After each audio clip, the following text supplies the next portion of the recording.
part of the 2011 May outbreak. May 2011, the first half of the month is relatively free of severe weather. Then, something changes in the atmosphere. We had a dry line moving in across western Texas and Oklahoma, and that can be a lifting mechanism for thunderstorms to get going and possibly produce severe weather. Between May 19th and May 26th, multiple weather systems unleashed ferocious winds. It was just that 8-day period where we had 253 tornadoes. That Joplin tornado stood out because it was so deadly. On May 22nd, meteorologist Mike Bettis is in Missouri tracking the progress of the outbreak as it nears the city. All day long, we knew that was going to be a place that could be dealing with severe weather. It's only 5:30 and it's dark.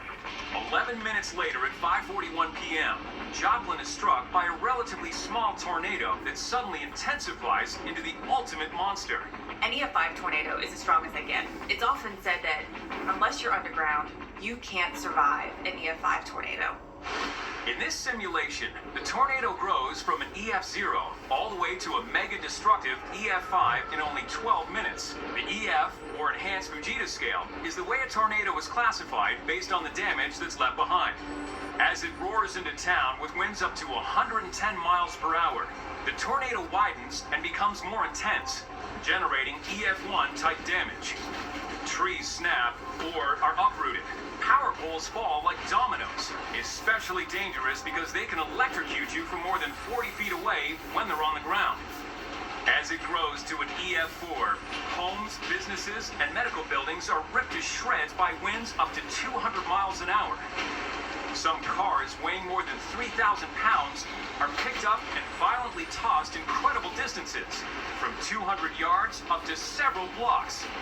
15,000 vehicles are destroyed. As it reaches full strength, this giant wedge tornado is over 3/4 of a mile wide, generating winds over 200 miles an hour. It leaves catastrophic EF5 destruction in its wake. Sections of town look like a war zone. Buildings pancaked or blasted off their foundations. Almost 7,000 homes are destroyed, along with numerous well-built businesses. Our team rolled up into Joplin exactly 9 minutes after the tornado had hit the town, and I was in a state of shock. That town was obliterated. 2 fire stations are leveled. The first thing we had to do, of course, was dig ourselves out of those and then get the crews on the street. They're literally brick by brick pulling them off of their fire trucks just so they could get in and get equipment and go on foot house to house to help people. St. John's Hospital is ripped from its foundation and is so badly damaged, it's later demolished. You looked out the shattered back doors of the emergency room, and I really honestly thought everybody was dead. I thought everybody was gone. This tornado was so devastating. 158 people were directly killed by the tornado. I never thought that we would ever see a single tornado cause that much death, but it was all a set of circumstances that came together at the wrong time. More than 1,100 people are injured. Property damage totals $2.8 billion. The emotional damage is immeasurable. You know, to see something up close like that, Anybody in here? you get a real sense of what it's like to be a victim, and what death looks like. And you don't want any part of it.